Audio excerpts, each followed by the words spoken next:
আজকে কি বাজার আনলাম আপনাদের সাথে শেয়ার করি।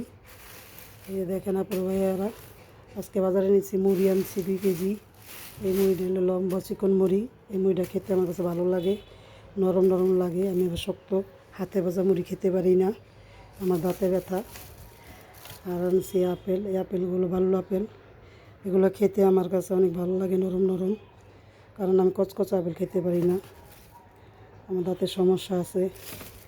আর এনেছি চাল ভাজা, ঝাল ঝাল চাল ভাজা। এই চাল ভাজাটা খেতে আমার কাছে অনেক ভালো লাগে।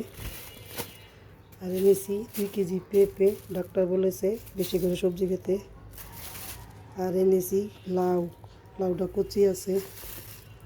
আর এনেছি লাল শাক, আর মিলবিটটা দুধ, আর আছে কলমি শাক।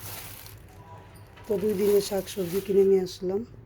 সবাই ভালো থাকবেন, আল্লাহ হাফেজ।